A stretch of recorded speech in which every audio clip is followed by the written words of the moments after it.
కాశ్యపాన్వయ సంజాతం శరణ్యార్యపదాశ్రితం వైరాగ్యజలధిం వందే రంగరామానుజం మునిం.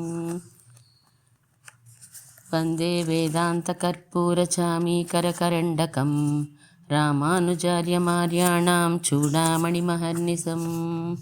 శ్రీవిష్ణుచిత్తకులనందనకల్పవల్లీం శ్రీరంగరాజహరిచందనయోగదృశ్యాం సాక్షాక్షమాంకర్ణయా కమలామివాన్యాం గోదామనన్యసరిణః శరణం ప్రపద్యే.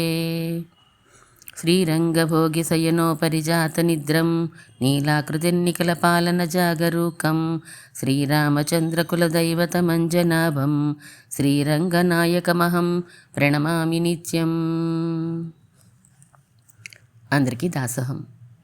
ఆచార్యుల అనుగ్రహంతో భాగవతుల మంగళ శాసనాలతో మన గోదాదేవి కృపతోటి 29వ పాసురంలోకి ఈరోజు ప్రవేశించాం.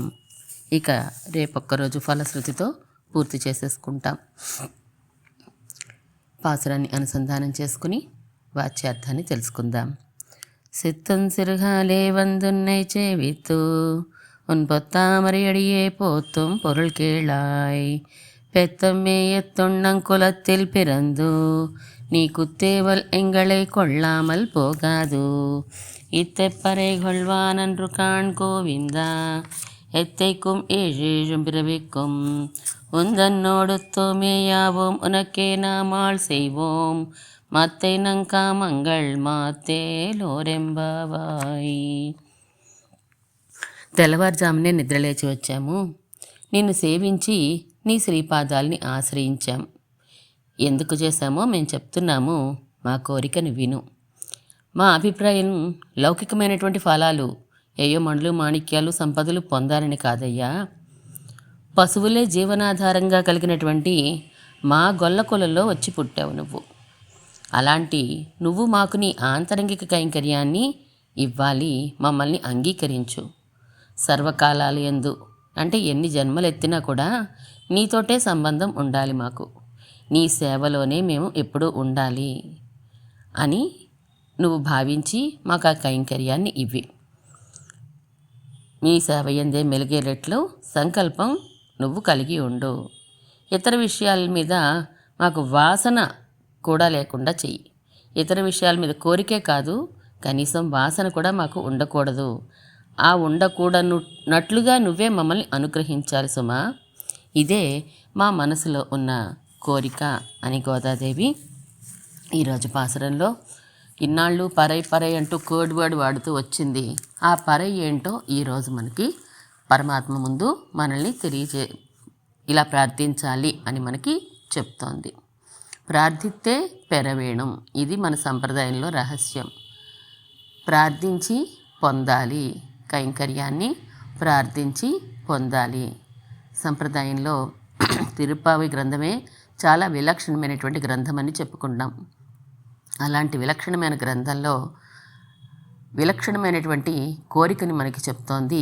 పరమాత్మ దగ్గర ఎలా కోరుకోవాలో ఇలా ఎవరూ కోరుకోలేదు. సాహిత్యంలో చూస్తే కనుక ఏ గ్రంథంలో చూసినా ఇలాంటి కోరిక ఎవరూ కోరుకోలేదు. అందరూ స్వామి నీకు సేవ చెయ్యాలి, స్వామి నీ కైంకర్యం మాకు ఇవ్వి అని అడిగారే తప్ప, లేదా ఏదో పెళ్ళవ్వాలి మా అమ్మాయికి, మా అబ్బాయికి ఉద్యోగం రావాలి, ఏదో ఇల్లు కట్టుకోవాలి ఇలా కోరుకుంటాం. మనకంటే మంచిగా కోరుకుంటారు కొంచెం జ్ఞానవంతులైనటువంటి వారు, మహర్షుల వంటి వారు. మనకంటే కొంచెం చక్కగా వాళ్ళకి మంచి కోరికలు కోరుకుంటారు, గొప్పగా కోరుకుంటారు, అందంగా కోరుకుంటారు. కానీ ఇప్పటి వరకు ఎవరు కోరని విధంగా ఆండాళ్ కైంకర్యాన్ని ప్రార్థిస్తోంది ఈ పాసురంలో మనకి. ఈ పాసురమే ప్రబంధ తాత్పర్యం అండి. తిరుప్పావే ప్రబంధానికి తాత్పర్యం ఏదండి అంటే ఇదేనండి అని కోరుకుంటోంది. ఏం కోరుకుంటోందో మనం తెలుసుకుందాం. ఏజేజం పెరవిక్కం వందన్నోడు తోమే యావోం. ఏడేడు జన్మలకి కూడా, అంటే 7 జన్మల తర్వాత ఆగిపోతారండి, ఇంకా తర్వాత అక్కర్లేదా మీకు? కాదు. ఏజేషు పిరవిక్కుం అంటే ఎన్నాళ్ళైతే నేను ఈ ఆత్మ ఒక శరీరాన్ని పొందుతూ ఉంటుందో, జన్మిస్తూ ఉంటుందో, అప్పటి వరకు కూడా ఎప్పుడు ప్రతి జన్మలోనూ కూడా నీతోటే సంబంధం కలిగిన వారమై ఉండాలి అని విలక్షణంగా కోరుకుంటోంది. ఎలా కోరుకోవాలో మనకి తెలియచేస్తోంది. ఈ ప్రబంధంలో ఈ పాసురం చాలా గొప్పది అని మనం అనుకుంటున్నాం. ప్రతినిత్యము కూడా ఆరాధనలో కానీ లేదా మనం ఏదన్నా ఒక సన్నిధికి వెళ్ళినప్పుడు కానీ ఇలాగే కోరుకోవాలి. కోరికంటే కనుక చిన్న చిన్న కోరికలు కోరుకుంటే ఈ ఒక సంవత్సరానికి లేదా ఇలా చిన్న కోరికలు చూడండి, మనం ఇందాక అనుకున్నాం పెళ్ళి అవ్వాలి లేదా పిల్లలు పుట్టాలి లేకపోతే ఉద్యోగం రావాలి, ఇవన్నీ చిన్న చిన్న కోరికలు కదా.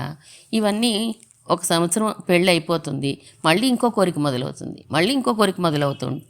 అలా కాకుండా స్వామి ఈ ఆత్మ ఉన్నంతకాలం కూడా నీకే మేము సేవ చెయ్యాలి అని అనుకుంటే ఇంకా కోరికలో మార్పు అనేది ఉండదు. మన ఆత్మే ఆయన అధీనం చేసేసినప్పుడు మొత్తం కావాల్సినవన్నీ కూడా ఆయనే చూసుకుంటాడు. మనకి ఏది మంచో మనకి తెలియదు, మనకంటే కూడా పైవాడికి బాగా తెలుస్తుంది, పరమాత్మకి చక్కగా తెలుస్తుంది. కనుక ఓ శ్రీరంగనాథ, మాకు ఏం కోరుకోవాలో కూడా తెలియదు అని నిన్న చెప్పారు. ఈరోజు ఇది మా కోరిక అని అంటున్నారు. శ్రీరంగ క్షేత్రం ఎటువంటిది అంటే మార్కే మార్కే పతిక నివహైహి ఉంచె మానాపవర్గం అని అంటాం.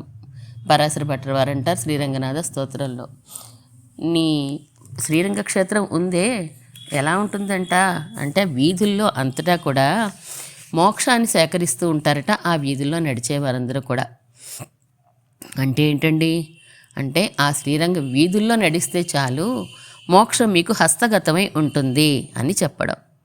శ్రీరంగవాసమే ముక్తి అని కూడా మనం చెప్తూ ఉంటారు కదా పెద్దలు. శ్రీరంగ క్షేత్రంలో నివాసం ఉంటే చాలు అదే మనకి మోక్షాన్ని ఇస్తుంది అని అన్నారు పరాశర భట్టర్ వారు.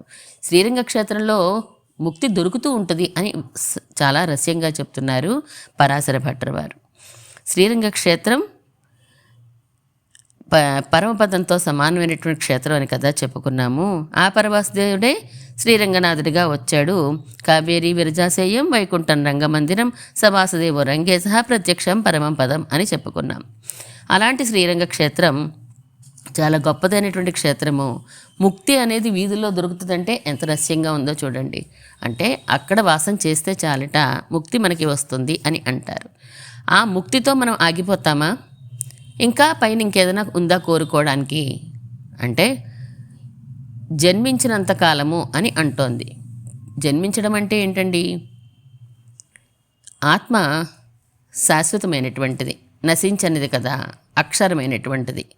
క్షరం అంటే నశించేది, అక్షరం అంటే నశించనిది.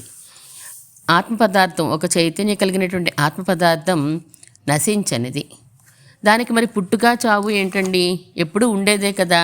అంటే ఈ ఆత్మ ఒక శరీరాన్ని స్వీకరిస్తే గనక దాన్ని పుట్టడము అని అంటారు. ఈ ఆత్మకి ఒక శరీర సంబంధం ఏర్పడితే శరీరంతో దాన్ని పుట్టుక అని అంటారు. ఆత్మకి శరీర సంబంధం విడిపోతే దానిని మరణము అని అంటారు. అంటే చైతన్యం కలిగిన ఆత్మకి అచేతనమైనటువంటి శరీర సంబంధం కలగడం, జన్మించడం. ఆ అచేతన సంబంధం తొలగిపోతే అది మరణించడం అని అంటూ ఉంటారు. ఒక కవి అన్నారు కదా, జీవితం అంటే ఏంటండి అంటే ఈ ఆత్మ ఒక శరీరాన్ని పొందిన దగ్గర నుండి మళ్ళీ ఆ శరీరాన్ని విడిచిపెట్టే వరకు మధ్యలో ఉండేదే లైఫ్ అంటే అని అన్నారు.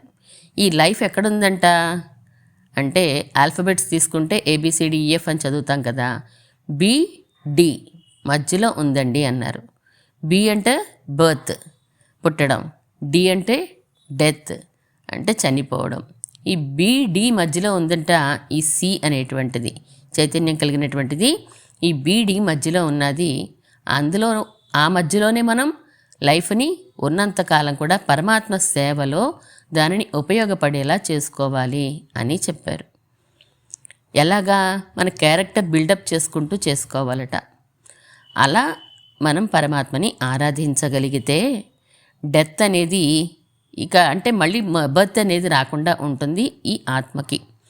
అలా చేసుకుని నిత్య కైంకర్యాన్ని పరమపదంలో చేసుకోగలగాలి అని కదా అందరూ కోరుకుంటూ ఉంటాం. మనం కూడా ఇప్పటివరకు అదే చెప్పుకున్నాం. మోక్షం కావాలి, పరమపదంలో పరమాత్మకి సేవ చేసుకోవాలి. ఇక్కడ పల్లాండు పాడుతారు. పల్లాండు పాడితే ప్రయోజనం ఏమిటి? పెరియాళ్ళవారు చెప్తారు తమ గ్రంథంలో చివరి పాసురంలో, సూజుందు ఇరుందేత్తువర్ పల్లాండే, పరమపదానికి వెళ్తారు. అక్కడ పరమాత్మ చుట్టూ వారుకొని పరమాత్మగా చుట్టూ ఉండి అందరూ కూడా పల్లాండు పాడేటువంటి స్థితి మీకు వస్తుంది అని అన్నారు. గోదాదేవి అలా చెప్పట్లా. ఇక్కడ మీరు పరమాత్మని కొలిస్తే లేదా పరమాత్మ యందు ప్రేమ కలిగి ఉంటే మీకు మోక్షం వచ్చేస్తుంది అని ఫలశ్రుతిని మనకి చెప్పట్లేదు. ఎత్తైக்கும் ఏషేషం పెరివెక్కం ఉందన్నోడుతోమే యావోం ఉనక్కే నా మాళ్ చేయవోం అని కోరుకుంటోంది. నీకే కైంకర్యం చెయ్యాలి ఆత్మ ఉన్నంతకాలము. ఆత్మ ఉన్నంతకాలము నువ్వు ఎక్కడ ఉంటే అక్కడే. నువ్వు పరంపదల్లో ఉంటే మేము పరంపదల్లో సేవ చేసుకుంటాం. అవతారాలకి దిగి వస్తావా, అప్పుడు కూడా మేము నీతో దిగి రావాలి. మమ్మల్ని పరమపదంలో ఉంచేసి నువ్వు అవతారాలకు వెళ్ళడం కాదయ్యా. మమ్మల్ని నీతో పాటు అవతారాలైతే అక్కడికి తీసుకువెళ్ళు.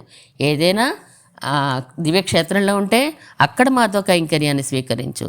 నువ్వు కృష్ణ పరమాత్మగా వచ్చావు. వచ్చినప్పుడు ఆ నిత్యసూరులు కానీ దేవతలు కానీ వీరందరూ ఎంత బాధపడ్డారు. స్వామి నీ లీలలు మేము చూడలేకపోయాము, సేవించలేకపోయాము అని బాధపడ్డారు కదా. అలాంటి బాధ మాకు లేకుండా చెయ్యి. అంటే నీతో పాటు మేము ఉండాలి. నువ్వు వామనావతారంలో దిగి వచ్చినప్పుడు కూడా వక్షస్థలంలో లక్ష్మీదేవిని పెట్టుకునే వచ్చావు. కృష్ణావతారంలో రుక్మిణితో లక్ష్మీదేవిలా వచ్చింది. రామావతారంలో ఆ లక్ష్మీదేవి సీతాపిరాటిగా వచ్చింది. ఎప్పుడూ లక్ష్మీదేవిని విడిచిపెట్టి ఉండలేదు కదా. అలాగే మమ్మల్ని కూడా నువ్వు విడిచిపెట్టి ఉండకు. నువ్వు ఎక్కడ ఉంటే మమ్మల్ని అక్కడ కూడా తీసుకుని వెళ్ళవలసింది అని చాలా విలక్షణంగా కోరుకుంటోంది. ఈ పాసురంలో కైంకర్య ప్రార్థన అనేది మన గోదానాచ్యార్ ఎలా చెయ్యాలో మనకి చూపిస్తోంది. ఒకసారి శ్రీరంగ క్షేత్రంలో పరాశర భట్టర్ వారి దగ్గరికి ఒక ఆయన వచ్చారట. ఏమండి, తిరుప్పావే రోజు చదువుకోవాలని చెప్తున్నారు పెద్దలందరూ కూడాను. నాకు 30 పాసురాలు చదువుకునేంత సమయము లేదండి, నాకు చదవడం కూడా రాదండి అంతలాగా అని అన్నారట. అయితే మీరు ముఖ్యమైన పాసురాలు చెప్తాను, అవి చదువుకోండి అన్నారు. సరేనండి చెప్పండి అన్నారట. మొట్టమొదటి 3 పాసురాలు అంటే మార్గழி తింగళ్, రెండో పాసురము వయ్యత్తు వాజ్వీర్గాళ్, మూడోది ఓంగియలకలంద, ఆ 3. ఆ తర్వాత కూడారే దగ్గర నుంచి 4 పాసురాలు. ముందు 3, ఈ 4, 7 పాసురాలు చదువుకోండి. పోనీ 30 చదవలేనంటున్నారు కాబట్టి అని మనం ఇంపార్టెంట్ క్వశ్చన్స్ ఏమైనా పెట్టమంటే టీచర్ ఎలా పెట్టిస్తారో అలా 7 పాసురాలు చదువుకోండి అన్నారట. అమ్మో, 7 పాసురాలు కూడా నేను చదవలేనండి, ఇంకా ఏమైనా సూక్ష్మమైన మార్గం ఉంటే చెప్పండి అన్నారట. అయితే చివరి 2 పాసురాలు చదువుకో. ఫలశ్రుతి చెప్పినటువంటి పాసురము ఈ కైంకర్య ప్రార్థన చేసినటువంటి సిద్ధం సిరికాలే వంగ కడల్ కడైందా, ఈ 2 మాత్రం మానకుండా చదువుకో, మొత్తం గ్రంథం అంతా సేవించలేకపోయినా అని అన్నారట. అబ్బాయి అది కూడా కాదండి, ఇంకా తక్కువ చెప్పచ్చు కదా అన్నారట. మనకి కొంచెం లూప్ హోల్ దొరికిందా, ఇంకా మనం దిగిపోతూ ఉంటాం కదా. అడిగితే సరే 30 పాసురాల్లోకి శ్రేష్టమైనటువంటి పాసురం ఇదే, కైంకర్య ప్రార్థన చేసే 29వ పాసురం ముఖ్యమైనది కాబట్టి సిద్ధం సిరికాలే పాసురం ఒకటైనా చదువుకో అన్నారట. ఇంకా అసలు అనుకుంటే ఇంకా ఏమైనా తక్కువ ఇంకా ఉంటుందా అండి, తక్కువ ఇది కూడా చదువుకోలేక్కర్లేని స్థితి ఇంకా ఉంటుందా అని అడిగారట. అంటే తిరుప్పావేని పరాశర భట్టర్ వారు చాలా తాదాత్మ్యంతో చదువుతూ ఉంటారు అనే విషయాన్ని నువ్వు తలుచుకుంటూ ఉండు చాలు అన్నారట. నా యొక్క స్థితిని నువ్వు తలుచుకో చాలు అని అన్నారట. అంటే వచ్చినవాడు ఏం చేస్తారు, పరాశర భట్టర్ వారు తిరుప్పావేని అర్థానుసంధానంతో మైమరిచిపోయి చేస్తూ ఉంటారట అని తలుచుకుంటూ ఉంటాడు. తలుచుకోగా ఏమవుతుంది, అబ్బో అంత తాతాత్మ్యం చెందుతున్నారంటే అందులో ఏదో గొప్ప విశేషమే ఉండి ఉండాలే అని మనసుకి భావన కలుగుతుంది కదా. సరే పోనీలే, ఆచార్యులు చెప్పారు కదా, ఒక పాసురమైనా సేవిద్దాం అని అనుకుంటాట. ఒక పాసురమే ఇంత మధురంగా ఉంది కదా, మిగిలిన పాసురాలు కూడా నేర్చుకుంటే ఇంకెంత మధురంగా ఉంటుందో అని చెప్పి తిరుప్పావే ప్రబంధం అంతా నేర్చుకునే ప్రయత్నం చేస్తారు అని చెప్పి పరాశర భట్టర్ వారు ఆ వచ్చిన శిష్యులకి అలా చెప్పారట. అంత గొప్పది మనం పరమాత్మ దగ్గర చేయబోయేటువంటి కైంకర్య ప్రార్థన చెప్పే ఈ పాసురం. 28 రోజుల నుంచి మనము పరై పరై పరై అంటున్నాము. మరి పరై పరై అంటున్నారంటే పరై అనేది ఒక కోడ్ వర్డ్గా చెప్తోంది మన గోదాదేవి. ఆ పరై ఒకటి ఉంది కదా, అది గుర్తుంచుకో, అది మేము అడుగుతాం, అది గుర్తుంచుకో, మేము అడుగుతాం అని చెప్పి అంది. ఆ పరై ఏంటో ఈరోజు మనకి చెప్తోంది. స్వామి నీ శ్రీపాదాల దగ్గర కైంకర్యమే మేము కోరుకునేటువంటి పరై అని చెప్పి అంటోంది. మా స్వరూపం ఏంటి, ప్రపత్తి చేసినటువంటి వారి స్వరూపం ఏంటి అంటే శేషికి అతిశయాన్ని కలిగించడం. అంటే మన సేవలు స్వీకరించేటువంటి స్వామి ఎవరైతే ఉన్నారో ఆయనకి ఆనందాన్ని కలిగించడం అన్నప్పుడు ఆనందం కలిగించడం మా ధర్మం, సేవలు చెయ్యడం మా ధర్మం, ఆ సేవలు స్వీకరించడం నీ ధర్మం అని ఈరోజు మన గోదాదేవి చెప్తోంది. నిన్నటి రోజున మనం చెప్పాం, స్వామి మా దగ్గర ఏమీ లేవు కానీ మమ్మల్ని అనుగ్రహించవలసింది అని చెప్పాం. ఆచార్యులు చెప్పేటువంటి కరవేగల్ పిన్సెన్ను కానం సేరుందుంబోం, ఆ ఉపనిషత్తుల్లో చెప్పబడినటువంటి పెరుమాళ్ గురించి చెప్పినటువంటి విషయాలే మేము ఆచార్యులు చెప్పే విషయాలే విని ఉన్నాము, అంతకంటే మాకు సొంతంగా ఎటువంటి జ్ఞానము లేదయ్యా అని నిన్న రోజున విన్నవించాం.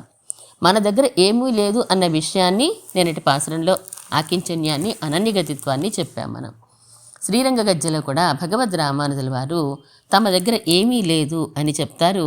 శ్రీరంగ గజ్జలో 2వ చూర్ణికలో చెప్తారు, స్వామినంతా కీర్తించి సమస్త ఆత్మగుణ విహీన అని అంటారు. స్వామి నా దగ్గర ఏదో చాలా గొప్ప జ్ఞానము ఇవన్నీ ఉన్నాయి, కొన్ని గుణాలు మంచి గుణాలు ఉన్నాయి అని అనుకుంటున్నావేమో, నా దగ్గర సాత్వికత లేదు, లేదా ఆస్తికత్వం మొదలైనటువంటి ఆత్మగుణాలు కూడా నా దగ్గర ఏమీ లేవయ్యా, కొంచెం కూడా లేవు నా దగ్గర నుంచి నువ్వేమీ ఎక్స్పెక్ట్ చేయకేమీ, నీ గుణాలు ఉన్నాయేమో అనుగ్రహిద్దాం అని మాత్రం నువ్వు అనుకోకు అని అంటారు. ఇంకా పాపవాసన మహార్ణవ అంతర్నిమగ్న, ఇంతేకాదు ఉండవలసినవి లేవు, ఉండకూడనివి ఉన్నాయి నా దగ్గర, జ్ఞానము లేదు, లేదా ఓ క్రియాయోగము లేదు, కర్మయోగం లేదు అని చెప్పాం. అంతేకాదు దానికి విరుద్ధమైనటువంటి విపరీత జ్ఞానము అలాగే విపరీతమైనటువంటి క్రియలు ఉన్నాయి.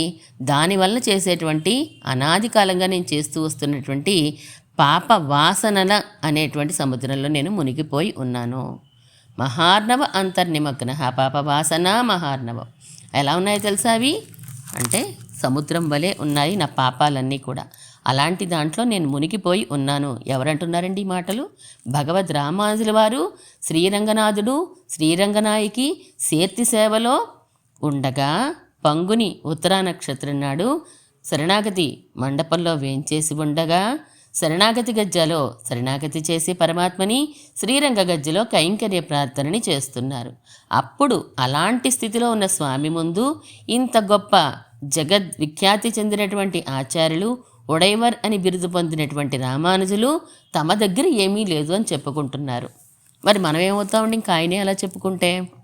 మనకి చూపిస్తున్నారు, మన స్వరూపం ఎలా ఉండాలో చూపిస్తున్నారు. భగవన్ మాయా అతిరోహిత స్వప్రకాశ. అంతేకాదు ఇంకా ఉన్నాయి నా దగ్గర గుణాలు చాలా ఉన్నాయి అని చెప్తున్నారు. మామూలుగా ఈ ప్రకృతి దాటరానిదై ఉంటుంది కదా, ఈ ప్రకృతి సంబంధంతో నేను కూడా అలాగే తెలియనటువంటి అంటే జ్ఞానం ప్రకాశించట్లా నాలో ఏమీని, దాంతో మరుగుపడిచిపోయి ఉన్నాను. నేను ప్రకృతి సంబంధంతో నా జ్ఞానము నా ప్రకాశం అంతా కూడా మరుగుపడిపోయి ఉన్నది. అలాంటి ప్రకృతి సంబంధంతో నేను మాసిపోయినట్లుగా ఉంది నా తేజస్సు అంతా కూడాను. కర్మపాస ప్రగ్రతిత. అంతేకాదు ఎవరి వల్ల విడిపించడానికి వీలు కాని రీతిలో ఉండే పుణ్యము పాపము అనేటువంటి దారాలతోటి బంధింపబడి ఉన్నాను. నేను తెంచుకుందామన్నా తెంచుకోలేకుండా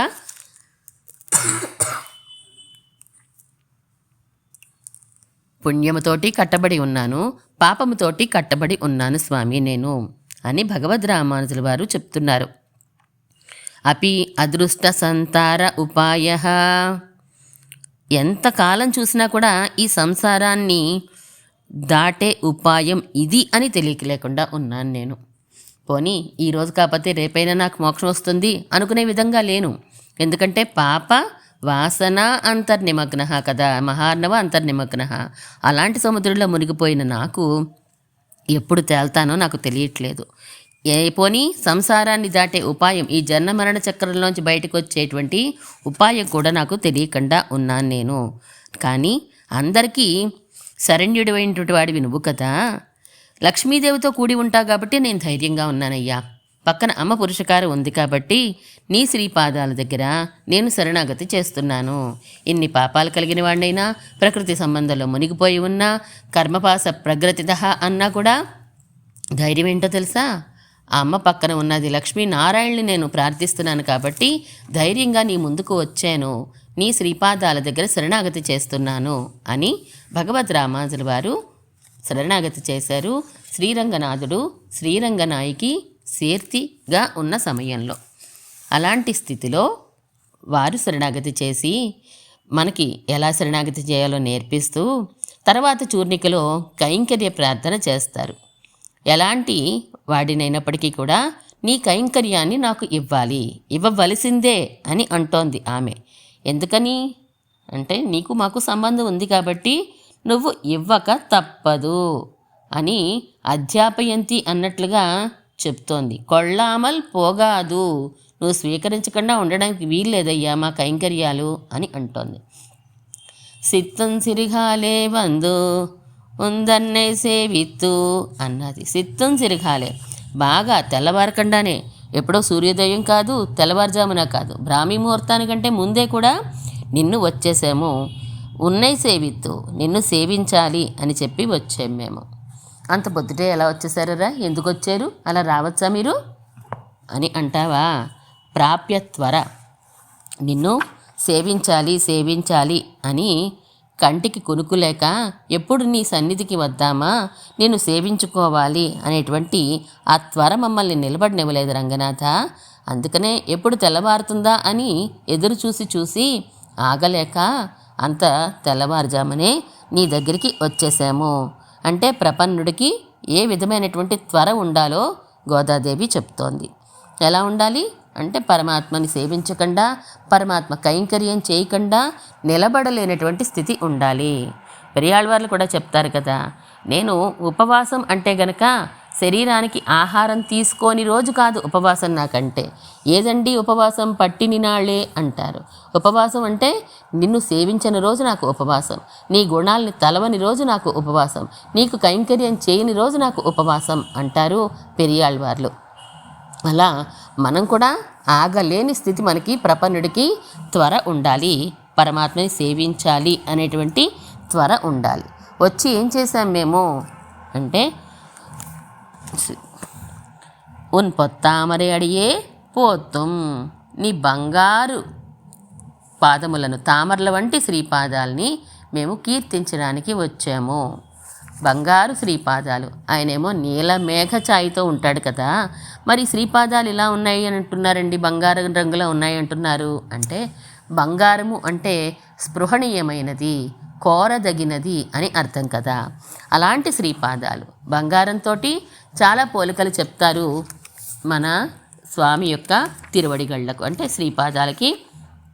ఎలా అయితే బంగారం చూసిన వాళ్ళందరినీ ఆకర్షిస్తూ ఉంటుందో, పరమాత్మ యొక్క శ్రీపాదాలు కూడా అలా అందరినీ ఆకర్షించేటువంటి స్వభావాన్ని కలిగి ఉంటాయి, కోరదగినవిగా ఉంటాయి. ఎన్నిసార్లు చూసినా పరమాత్మ శ్రీపాదాలని ఇంకా సేవిద్దాం అని చూస్తే విడిచిపెట్ట బుద్ధి కానటువంటిగా శ్రీపాదాలు ఉంటాయి. అంతేకాదు అవి ఉపనిషత్ గుహలలో ఉండేటువంటి నిహితం గుహాయాం అన్నట్లుగా ఉపనిషత్ గుహలలో చెప్పబడినటువంటి విలువైన ధనము ఆ శ్రీపాదాలు. ఆ శ్రీపాదాల దర్శనం ఎవరికి కలుగుతుందండి? భక్తి సిద్ధాంజనేనా, భక్తి అనేటువంటి కాటుక ధరించిన వారికే లభిస్తుంది ఆ శ్రీపాదాల యొక్క దర్శనము. భక్త్యా త్వనన్యయా సఖ్య అంటాడు గీతలో స్వామి. భక్తి లేకపోతే నన్ను పొందలేరు అని అంటారు. మనం ఆశ్రయించాలి అంటే రేవేంటండి? ఆ శ్రీపాదాలే. ఒక తల్లి ఒక బిడ్డకి తల్లి యొక్క స్తనములు ఎలా అయితే ప్రాప్యము ధారకము అవుతాయో మనకి కూడా అంతే. ధారకము పోషకము భోగ్యం ఏంటండి? శ్రీరంగనాథుని యొక్క శ్రీపాదాలే అని అంటున్నారు. అలాంటి శ్రీపాదాలు ఉన్ పొత్తామరి అడియే పోతుం, నీ బంగారు స్పృహణీయమైనటువంటి శ్రీపాదాలనే మేము కీర్తించాలని వచ్చాము. పొద్దుటే సేవించాలట? పాత పద్మాల్ని సేవించాలి అంటున్నారు. శ్రీరంగనాథుడు కూడా అమరనాథపిరాన్ స్తోత్రంలో తిరుప్పాణాళ్వారు పాడతారు కదా, మొట్టమొదటిగా 10 పాసురాలు కీర్తించారు. మొట్టమొదటిగా దేన్ని కీర్తించారు అంటే శ్రీపాదాల నుండే మొదలు పెడతారు కీర్తన. నీళ్ మదిళ రంగత్తమ్మాన్ తిరుక్కమల పాదం వందు ఎన్ కణ్ణిన్ ఉళ్ళనా. నా శ్రీపాదాలు పరమాత్మ యొక్క శ్రీపాదాలే ముందుగా నా కళ్ళంతా ఆక్రమించేసినవి. గొప్ప గొప్ప ప్రాకారాల్లో, పెద్ద పెద్ద ప్రాకారాల్లో స్వామి పడుకుని ఉన్నాడు. ఆయన యొక్క శ్రీపాదాలు నా మనస్సుని ఆక్రమించేసినవి. అంటే ముందుగా అంత దివ్యమంగళ విగ్రహంలో కూడా శ్రీపాదాల శోభ ఈయనని ఆకర్షించింది అని చెప్తారు. శాస్త్రంలో చెప్తూ ఉంటారు కదా, దేవతలు మొదలైన వారందరూ కూడా సేవించేటప్పుడు పరమాత్మని పైనుంచి అంటే తిరుముడి నుంచి సేవిస్తారట. మనం ఎక్కడి నుంచి సేవిస్తాం? భక్తి కలిగిన వారు, ఆళ్వార్లు, మనంటే సాధారణ జనం ఎక్కడి నుంచి సేవించాలి అంటే తిరువడి దగ్గర నుంచి తిరుముడి వరకు సేవించాలి. దేవతలు మొదలైన వారు తిరుముడి నుంచి తిరువడి వరకు సేవిస్తూ ఉంటారట. కానీ ప్రపన్నుల యొక్క స్వరూపం ఏంటి అంటే ముందుగా శ్రీపాదాలని కీర్తించడమే. శ్రీపాదాలనే దర్శించుకోవాలి, శ్రీపాదాలనే కీర్తించాలి. పోత్తుం పొరుల్ కేళాయ్ అని శ్రీపాదాలని కీర్తించడానికి మేము వచ్చాము. ఎందుకంటే మంగళాశాసనం చెయ్యడమే జీవుడి యొక్క స్వరూపం కాబట్టి ఆ స్వరూపాన్ని నిలబెట్టుకోవడం కోసం మేము వచ్చాము. ఆ శ్రీపాదాలతోటే మొదలుపెట్టింది గోదాదేవి తిరుప్పావే ప్రబంధంలో 2వ పాసురంలోనే చెప్పింది. ఏం చెప్పిందండి 2వ పాసురంలో? పార్కడలుల్ పయ్యత్తు ఇంద్ర పరమన్ అడిపాడి అన్నది. ఆ శ్రీపాదాలతోటే మొదలుపెట్టింది కీర్తించాలి, ఆ శ్రీపాదాలని కీర్తించండి అని చెప్పింది. మధ్యలో కూడా ప్రబంధం మధ్యలో అడిపోత్తి అని ఆ శ్రీపాదాలకి మంగళం చేసింది. మధ్యలో కూడా చివరి ప్రబంధంలో కూడా చివరి ఏం చెప్తోంది? ఓన్ పొత్తామరి అడియే పోత్తుం, నీ బంగారు కమలాల వంటి శ్రీపాదాలనే నేను కీర్తిస్తానయ్యా అని మనకి చెప్తోంది. ఇలా చెయ్యాలి అని చెప్పి. పోత్తుం పొరుల్ అంటే మీరు బంగ్లాశాసనం చేసి మీరు నా నుండి ఏమైనా పొందడానికి వచ్చారా? అబ్బెబ్బే అలాంటిదేం లేదయ్యోయ్, మేము మంగళాశాసనం చెయ్యడమే జీవనయాత్రగా కలిగినటువంటి వారము. మంగళాశాసనం చేసి మేము చేశాం కదా, మాకు ఇది ఇస్తావా అని అడిగే సాధన బుద్ధి మాకు లేదు.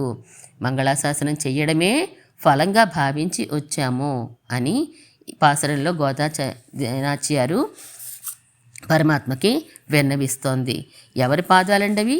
రంగరాజు యొక్క పాదాలండి. ఆ శ్రీపాదాలు ఎలా ఉంటాయండి అంటే మణిపాదుకలండి అని అంటారు.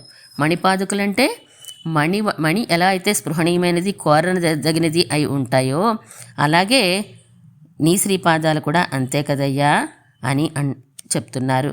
ఇంకా శ్రీరంగనాథుని యొక్క పాదాల దగ్గరే శరణాగతి చేస్తారు తిరుమంగై మన్నన్ 5వ దశకంలో 5వ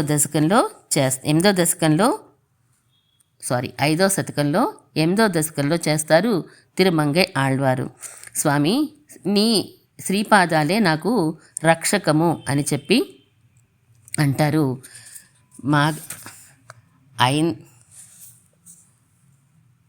எனக்கு மாக வேண்டும் என் அடியினை அடைந்தேன் అణిపొజిల్ తిరువరంగత్తమ్మానే.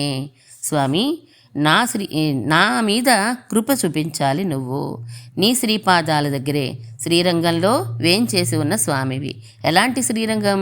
దివ్యమైనటువంటి ఉద్యానవనాలతో చుట్టబడి ఉన్నటువంటి శ్రీరంగ క్షేత్రంలో వేంచేసి ఉన్న స్వామి, నువ్వు నన్ను కృప చూపించు. నువ్వు ఇంతకుముందు చాలామందికి నీ దేహ అవసాన దశలో నీకు మోక్షం వస్తుంది అని అందరికీ చెప్పావు కదా, అలాగే నా మీద కూడా అలాంటి కృపని చూపించు అని అంటారు. నువ్వు చాలామందికి కృప చూపించావు అని ఒక్కొక్క పాసురంలో ఒక్కొక్క పేరు చెప్తారు. మార్కండేయుడి మీద కృప చూపించావు కదా, అలాగే నన్ను కూడా కృప చూడవలసింది అని అంటారు. సుముఖుడు అనే సర్పం నిన్ను ఆశ్రయించింది, అప్పుడు కూడా నువ్వు కృప చూపించావు. నీ శ్రీపాదాల దగ్గర శరణాగతి చేసింది అని కృప చూపించావు. అలాగే శ్రీరంగనాథ, నేను కూడా నీ శ్రీచరణాల దగ్గరే శరణాగతి చేసి ఉన్నాను, నన్ను కూడా అలాగే కృప చూడవలసింది అని కీర్తిస్తారు. శరణాగతి చేయడం వలన అంటే ఎక్కడ చేస్తాం శరణాగతి? పరమాత్మ యొక్క శ్రీపాదాల దగ్గరే చేస్తాం కదండి. అలా అటువంటి శ్రీపాదాలు అందరినీ రక్షించేటువంటి శ్రీపాదాలు అని చెప్తున్నారు. పెరుమాళ్ తిరుమలలో కూడా శ్రీరంగనాథునిపై ఉండేటువంటి ప్రీతిని చెప్తారు. 3వ దశకంలో రెండవ శతకం 3వ దశకంలో చెప్తారు మన కులశేఖర పెరుమాళ్. ఆలియావషయా అరంగావెన్ను మాలిజుందొజిందేన్ ఎందన్ మాలుక్కే. నాకు శ్రీరంగనాథుని ఎందే వ్యామోహం. లోకులతో నేను చేరను. ఆ లోకులు ఎలా ఉంటారు అంటే ఇతర విషయాల మీద మోహపరవశులై ఉంటారు. కానీ నాకు శ్రీరంగ అని పిలిచేవారితోటే కావాలి సాన్నిహిత్యం, శ్రీరంగ అని ఆడేవారితోటే సాన్నిహిత్యం కావాలి. ఎటువంటి వారు శ్రీరంగనాథుని మీద వ్యామోహం కలిగి ఉంటారో నాకు వారితోటే సంబంధాన్ని నువ్వు ఏర్పరచవలసింది అని అంటారు మన పెరుమాళ్ తిరుమలలో పరాశర కులశేఖర ఆళ్వార్లు కోరతారు. అందరూ కూడా ఆ శ్రీపాదాలని కీర్తించినటువంటి వారే కదండి. ఆళ్వార్లైనా పూర్వాచారులైనా అందరికీ అదే రేవు, శ్రీపాదాలే రేవు. శ్రీపాదాలు ఎంతో సుకుమారమైనవి అని చెప్తూ, కానీ ఆశ్రయించిన వారికి అంతే దృఢంగా అన్నిటినీ ఇచ్చేటువంటి శ్రీపాదాలు అవి. பெத்தம்மே எத்துண்ணங்குலத்தில் பிறந்து నీ కుత్తేవలెంగళే కొళ్ళామల్ పోగాదు. నేను చెప్పింది మనకి కరవేగళ్ పిన్సెన్ను కానం సేరుందుంబోం అని చెప్పి ఆచార్యులు ఏవైతే చెప్తారో అవే విని వాటినే అనుసంధానం చేసుకుంటూ వాటినే మననం చేసుకుంటూ ఉండే ప్రపన్న కులంలో ఉన్నాం మేము. అటువంటి ప్రపన్న కులం ఎలా వచ్చింది? మాకు ఆచార్యుల వల్లనే వచ్చింది. ఆచార్యులే చూపించారు, శ్రీరంగనాథుని ఆశ్రయించండి, ఆయన శ్రీపాదాల దగ్గరే కైంకర్యం చెయ్యాలి అనే విషయాన్ని మాకు ఆయనే చెప్పారు.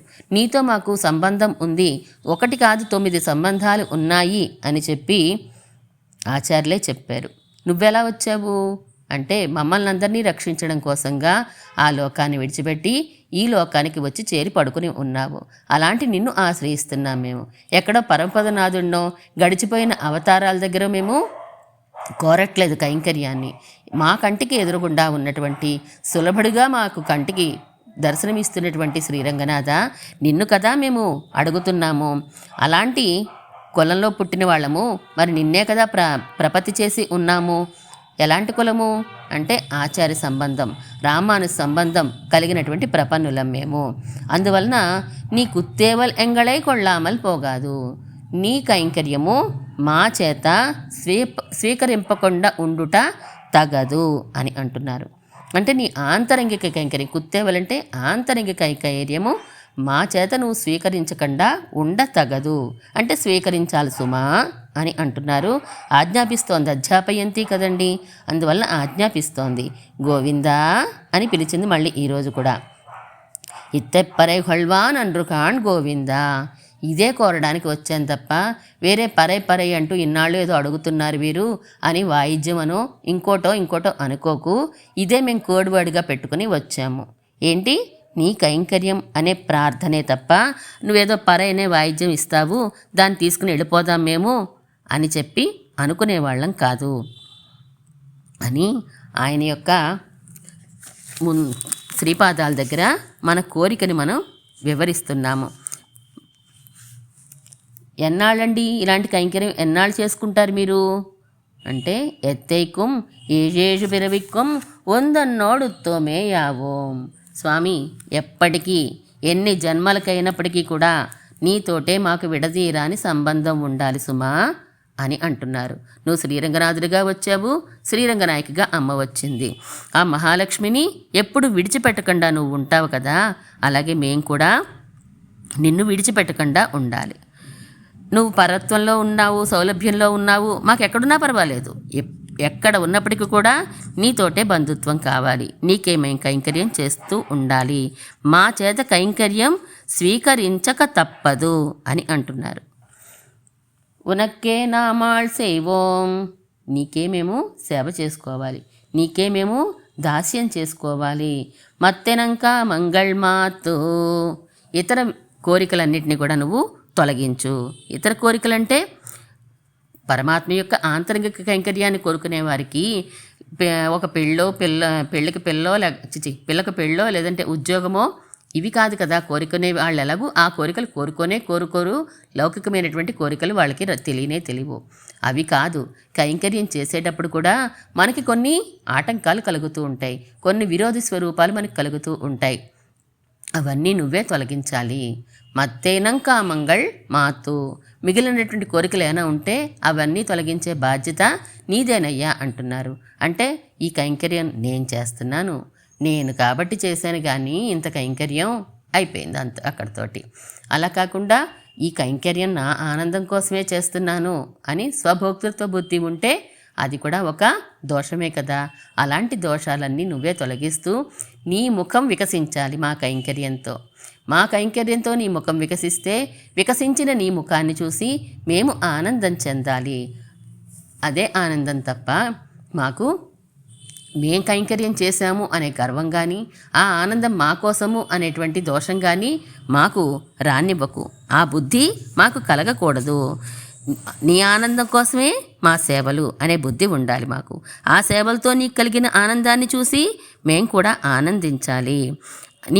ఇంకా నీ కైంకర్యం చేసేటప్పుడు పెద్ద మధ్యలో ఒక గుంట ఉందండి. ఏంటంటే సౌందర్యం అంతరాయం అన్నట్టుగా నీ దివ్యమంగళ విగ్రహ సౌందర్యం కూడా మమ్మల్ని కైంకర్యం చేసుకొనివ్వకుండా ఆపేసే శక్తి ఉంది దానికి. అటువంటి ఆటంకాన్ని కూడా నువ్వే తొలగించాలి. నీ సౌందర్యం అనే ప్రవాహంలో పడిపోయి సుడులు తిరిగిపోతూ అక్కడే ఉండకుండా మేము కైంకర్యంలోనే ఉండేలాగా చెయ్యాలి. అంటే నాది నా కొరకు అనే భావన నువ్వే తొలగించాలి. భగవంతుని కొరకే చేస్తున్నాను, భగవంతుడిదే ఆనందం అంతా కూడా అని ఉండాలి మేము అని ఈ ఎలా ప్రార్థించాలో మనకి చెప్తోంది. మోక్షం అని అడిగితే ఇచ్చేస్తావేమో, కాదు. మోక్షం కాదు మేము కోరుకునేది. పరమపదంలో ఉంటే పరమపదంలో సేవ. అవతారాలకు వస్తే మేము అక్కడ ఏమి ఉండిపోము. నీకోసం నీ వచ్చేస్తాం మేము, నీ దగ్గరికే వచ్చి మేము ఉండాలి. నువ్వు ఎక్కడ ఉంటే మమ్మల్ని అక్కడే ఉంచు. వేదాన్ని మీరే శక్తి నాకు లేదు కదా అంటావా? లేదు, వేదాన్ని మీరే శక్తి నీకు ఉంది. నువ్వు ఎలా అంటే అలా చేయగలిగినటువంటి సర్వస్వతంత్రుడివి కాబట్టి నువ్వు చేయగలవు. నువ్వు అవతారాలకు వచ్చేస్తే పరంపదల్లో ఉండి మేమేం చేస్తాం గనక? అబ్బెబ్బే ఏం కుదరదండి. అవతారాలు పిక్నిక్ వంటివి కదా. మామూలుగా పరంపదన్న కంటే కూడా పిక్నిక్లో ఎంత ఆనందంగా ఉంటారో స్వామి కూడా అలాంటి పిక్నిక్ తోట విహారానికి వచ్చిన వాడు శ్రమ తీర్చుకోవడానికి రాజుగారు విహరించే తోటలు అని అనుకున్నాం కదా అవతారాలు. అలాగే ఈ ఆరామాలు అంటే స్వామి వచ్చినటువంటి దివ్యక్షేత్రాలన్నీ కూడా ఆరామాలు వంటివి అని అనుకున్నాం కదా. మరి ఇక్కడే కదా సరదా అంతా ఉండేది, ఈ తోటల్లో ఆడుకునేటప్పుడే ఉంటుంది. అందుకని నీతో పాటే మేము ఎంజాయ్ చేయాలి అని కోరుకుంటున్నారు. కాలతత్వం ఉన్నంత వరకు, తత్వం ఎంతవరకు ఉంటుందో అంతవరకు కూడా నీతోటే మాకు కైంకర్యం కావాలి. స్వామి రంగనాథ కొళ్ళామల్ పోగాదు అన్నది. కైంకర్యాలు స్వీకరించకుండా ఉండకూడదు అని అన్నది. పరాశర భట్టర్ వారు, వ్యాస భట్టరు ఇద్దరు పిల్లలు కూరత్తాళ్వానికి కలిగారు. శ్రీరంగనాథుని యొక్క అనుగ్రహం వల్లనే కలిగారు. ఆ కలిగినటువంటి వారిద్దరూ కూడా శ్రీరంగంలో రంగనాథునికి ఆరగింపు కోసం ప్రసాదం అంతా తీసుకొచ్చారు, ఆరగింపు సమర్పించడం కోసం. భట్టర్ వారు ఇద్దరు కూడా అక్కడే పెరిగారు కదండి, శ్రీరంగ క్షేత్రంలోనే రంగనాథుని రంగనాయకి సన్నిధిలో పెరిగారు కాబట్టి ఆ పిల్లలు పాక్కుంటూ వచ్చి ఆ ప్రసాదాన్ని ముట్టుకుంటున్నారట. ముట్టుకుని తిందామని చూస్తూ ఉంటే అర్చకులు కేకలేసి, అయ్యో ఇది స్వామిది, మీరు ఎంగిల్ చేయకూడదు, మీరు ఆరోగ్యం పావకుండా తింటారా అని వాళ్ళని రెక్కపుచ్చుకుని బయటకు తీసుకొస్తుంటే రంగనాథుడు కోపగించుకున్నట్టు అర్చకుని మీద. మీ దగ్గర మీ పిల్లలు తింటుంటే మీరు అలాగే లాగేస్తారా?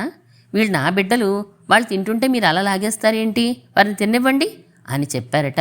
అప్పటి నుంచి బిడ్డ పొంగలి అని బంగారు గిన్నెలో కొంచెం పొంగలి భట్టర్ వారి ఇంటికి తీసుకువెళ్ళి అక్కడ వారు సాపడరాకనే ఇక్కడ రంగనాథునికి ఆరగింపు జరిగేదట.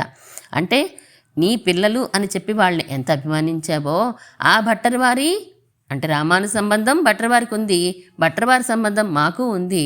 కాబట్టి నువ్వు తప్పకుండా మమ్మల్ని అనుగ్రహించి తీరాలి. ఆయన పిల్లలమే కదా మేము కూడాను, కాకపోతే మనవలం ముని మనవలం ఇని మనవలం అవుతాం మేము.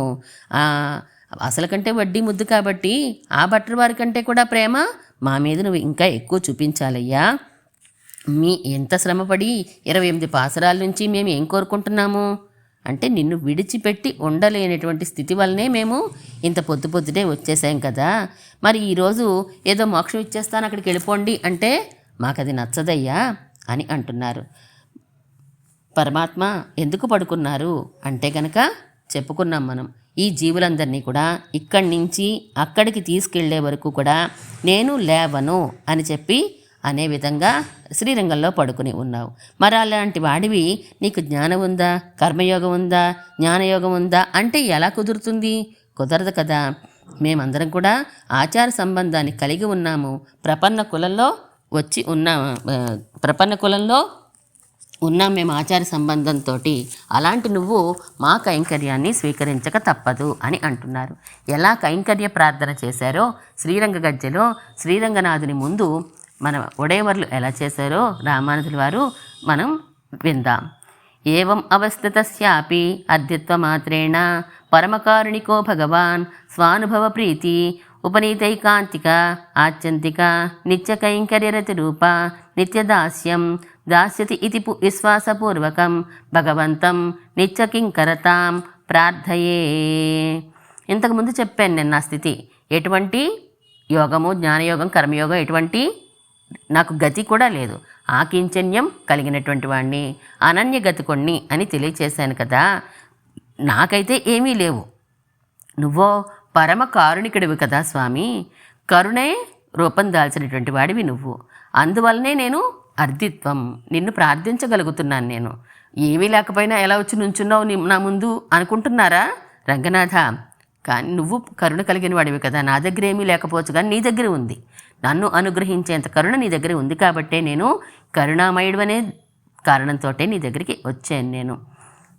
ఇంకా ఏవం అవస్థితస్యాపి అన్నారు అంటే అరివొన్నుమిల్లాదా అని నిన్న చెప్పినట్లుగా ఆకించన్యమే ఉన్నది నా దగ్గర. కానీ నువ్వు పరమకారుణిక భగవాన్, నువ్వు కురైవన్రుమిల్లాదా, కొంచెం కూడా లోటు లేనటువంటి వాడివి, గొప్ప కరుణనే సహజంగా కలిగినటువంటి వాడివి, కోరితే చాలు అన్నీ ఇస్తావు అనే ఒకే ఒక కారణంతో భగవంతం నిత్యకింకరతాం ప్రార్థయే. స్వామి నీ దగ్గర కైంకర్యాన్ని, నిత్య కైంకర్యాన్ని ప్రార్థించడానికి వచ్చాను అని అంటారు. అంటే తమకి ఏం కావాలో చెప్పారు. స్వామి నీ శ్రీపాదాల దగ్గరే నేను కైంకర్యాన్ని కోరుతున్నాను అని చెప్పారు. ఆ తర్వాత 2 శ్లోకాలు చెప్తారు. ఇతిహాసాల పురాణాల్లో తీసుకుని 2 శ్లోకాలతోటి చెప్తారు. తవానుభూతి సంభూత ప్రీతికారిత దాసతాం దేహి మే కృపయా నాథ నజానే గతిమన్యథ. స్వామి నిన్ను అనుభవించి దానివల్ల కలిగే ప్రీతితో నేను కైంకర్యం చేయాలి. కైంకర్యమా చేయక తప్పదులే, పొద్దునే తెల్లవారింది ఆరాధన చేయకపోతే ఏమవుద్ది, చెయ్యాలి కదా తప్పదులే అని కాదు. నిన్ను అనుభవించడం వలన నీకు కైంకర్యం చేస్తూ ఉంటే ఆ రసం నాలో కలగాలి. ఆ అనుభవంతో మరింత కైంకర్యం నేను చేసుకోగలగాలి స్వామి. అది తప్ప నాకు ఇంకొకటి తెలీదు అన్నట్లుగా కృపతో నన్ను అనుగ్రహించు. నీవు తప్ప వేరే గతి లేనివాడిని కాబట్టి అనుభవంతో నీకు కైంకర్యం చేసుకునేలాగా నన్ను అనుగ్రహించవయ్యా అని అంటున్నారు. సర్వావస్థోచితాశేషశేషతైకరతిస్తవ భవేయం పుండరీకాక్ష త్వమేవైవం కురుష్వ మాం. నన్ను కురుష్వ చేసుకో. ఏం చెయ్యాలి అంటే ఓ పుండరీకాక్ష అంటున్నారు. అంటే పుండరీకాక్షత్వం అంటే అందరికంటే గొప్పవాడివి నువ్వే అని తెలియచేసేటువంటి నేత్ర సౌందర్యం నీకున్నది. అలాంటి నేత్రాలతోటి నన్ను అనుగ్రహించు. సర్వ అవస్థ ఉచిత, ఏ అవస్థలో అయినప్పటికీ కూడా పడుకున్నా కూర్చున్నా నుంచున్నా కూడా, నువ్వు పడుకున్నా కూర్చున్నా నుంచున్నా, అలాంటి ఏ స్థితిలో ఉన్నా నేను నీకు తగినటువంటి సమస్త కైంకర్యాలను చేయడంలోనే ఆనందం కలిగిన వాడినే ఉండాలి. నేను అలా ఉండేలాగా నువ్వు నన్ను చెయ్యాలి అని సకల విధ కైంకర్యాలు సర్వ అవస్థల్లోనూ లక్ష్మణస్వామి ఏ విధంగా చేసుకోవాలి అని ప్రార్థించాడో నేను కూడా అలాగే చెయ్యాలి. నీ మీద రుచితో చెయ్యాలి నేను. అప్పుడే నీకు ఆనందం కలుగుతుంది. రుచితో చేస్తే ఆ ఆనందాన్ని చూసి నేను ఆనందాన్ని పొందగలిగిన వాడిని అవుతాను అని కైంకర్య ప్రార్థన చేశారు. శ్రీరంగనాథ మమనాథ నమోస్తుతే. ఓ శ్రీరంగనాథ, పురుషోత్తముడివి నువ్వే, శ్రీమన్నారాయణుడివి నువ్వే, పరమ పురుషుడివి. అలాంటి నిన్ను నేను ప్రార్థిస్తున్నాను. కాకుత్స అని అన్నారు. అంటే శ్రీరాముడు సీతాదేవి ఇద్దరు కూడా పూజించినటువంటి స్వామివి కదా నువ్వు. అలాంటి నీకే నా ఆత్మ కూడా శేషభూతమై ఉన్నది. సీతారాములిద్దరూ అర్చించారు కాబట్టే నీకు పెరియ పెరుమాళ్ అనే బిరుదు కూడా వచ్చింది. పెరియ పెరుమాళ్ అంటే ఇక తిరిగే ఉందండి. నువ్వు అనుకుంటే కానిది ఏదైనా ఉందా? లేదు. నువ్వు ఏది అనుకుంటే అది అనుగ్రహించగలిగినటువంటి శక్తి ఉంది నీకు. అలాగే అంత కరుణ కూడా నీకు ఉన్నది. రంగనాయకి పక్కనే ఉంది కాబట్టి నువ్వేం చేస్తావు? మమ్మల్ని అనుగ్రహించి తీరవలసింది అని మేము శ్రీపాదాల దగ్గర శరణాగతి చేస్తున్నాం. ఆ శ్రీపాదాలు ఎటువంటివి అంటే శుచి ఉన్నాయట, రుచి ఉన్నాయట రంగని పాదాలు. పవిత్రాణాంచ పవిత్రంయో మంగళానాంచ మంగళం అన్నట్టుగా ఆ శ్రీపాదాలు ఉంటాయి కదా. కొన్ని పదార్థాలు రుచిగా ఉంటాయి కానీ అవి శుచిగా ఉండవు. కొన్ని శుచిగా ఉన్నా రుచిగా ఉండవు. కాదట పరమాత్మ పాదాలు పరమభోగ్యంగా ఉంటాయట, రుచి శుచితోటి. తిన్కజల్ సేరే అన్నట్టుగా ఉంటాయి స్వామి యొక్క శ్రీపాదాలు. అంటే స్వామి విడిచిపెడదాం, ఈయన్ని నాకొద్దు, ఈ జీవుడు నాకొద్దు అని అనుకున్నా శరణాగతి చేసినటువంటి వారిని ఆ శ్రీపాదాలు మాత్రం విడిచిపెట్టవు. అంత దృఢంగా ఉంటాయి శ్రీపాదాలు ఆశ్రితుల పట్ల. అందువలన మమ్మల్ని అనుగ్రహించి తీరవలసిందే అని చెప్పి గోదాదేవి బెత్తం పట్టుకుని ఎలా అయితే టీచర్ క్లాస్ అందరినీ కూడా గదమాయిస్తూ ఉంటారో పరమాత్మని గదమాయిస్తోంది. ఇందులో కొళ్ళామల్ పోగాదు ఎంగళే నీ కుత్తేవల్ ఎంగళే కొళ్ళామల్ పోగాదు. కుత్తేవల్ అంటే చిన్న చిన్న కైంకర్యాలు. ఈ ఒక పరమాత్మకి వింజామర సేవ చేసామనుకోండి, అది ఒక కైంకర్యం. పరమాత్మని నోరారా కీర్తించామనుకోండి, అదొక కైంకర్యం. పరమాత్మ గురించి ఏదైనా ఒక ప్రవచనం విన్నామనుకోండి, అది ఒక కైంకర్యమే. పరమాత్మ సన్నిధి చీపురు పెట్టి తుడిచామనుకోండి, అది ఒక కైంకర్యమే. రుచిగా శుచిగా భోగ్యంగా వండి పెట్టామనుకోండి పరమాత్మకి ఏదైనా, అది కైంకర్యమే. ఈ కైంకర్యాల్లో తేడాలు ఉంటాయా అండి? ఒకటి పెద్దది ఒకటి తక్కువది అనేటువంటి కైంకర్యాలు తేడాలు ఏమైనా ఉన్నాయా అండి? అంటే చీపురు పెట్టి తుడిచాం కాబట్టి అది తక్కువది, వండి పెట్టాను నేను ప్రవచనం చెప్పాను కాబట్టి ఇది గొప్పదా అండి అనే ఏది ఉండదు. కుత్తేవల్ ఎటువంటిదైనా కూడా కైంకర్యమే.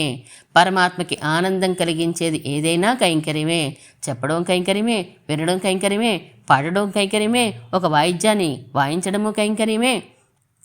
ఏది చేసినప్పటికీ కూడా పరమాత్మకి సంబంధించింది ప్రతి పని కూడా కైంకర్యమే అవుతుంది.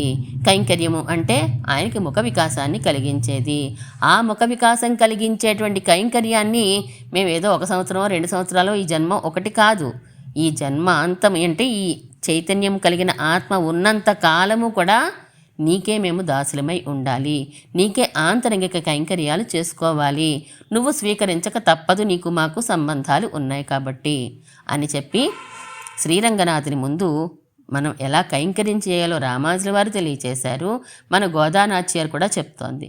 ఇంకో పదం చెప్పారు కదా, గో విన్ ద కదా. ముందు పదం అక్షరం ఏంటండి? గో. ఆఖరి పదం అక్షరం ఏంటండి? ద. అంటే గోవిందాలో గోద ఉంది. మధ్యలో ఏముంది? విన్. WIN విన్ అని అనుకోండి. Go win the. మన గోవిందుణ్ణి జయించేసిందట మన గోదాదేవి. గోదాదేవి ఎక్కడుంది? గోవిందుడిలోనే ఉంది. గోవిందుణ్ణి జయించేసినటువంటి మన గోదాదేవి అని పెద్దలు స్వారస్యంగా చెప్తూ ఉంటారు. పరమాత్మనే తన వశం చేసుకున్నటువంటి గోదాదేవి చెప్పిన మాటలు మరి మనకు కూడా శిరోధార్యమే కదా. గోదాదేవి అంటే స్వామికి ఇష్టము.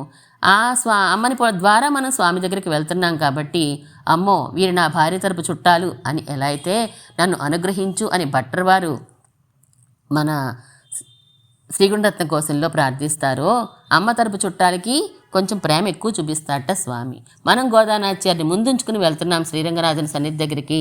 అందువలన ఆయన తప్పకుండా మనల్ని అనుగ్రహించి తీరాలి అని చెప్తోంది. అనుగ్రహించు రంగనాథ అని చెప్పి మనం కూడా ప్రార్థిస్తున్నాం. నీ బిడ్డలం కాబట్టి నీ సన్నిధిలో ఉన్నటువంటి మమ్మల్ని నువ్వు అనుగ్రహించక తప్పదు. తప్పకుండా మమ్మల్ని అనుగ్రహించి తీరవలసిందే. అందులో ఉండే స్వరూప విరోధాలైనటువంటి కోరికలు ఏదైనా ఉంటే నువ్వే తొలగించుకో వాటిని.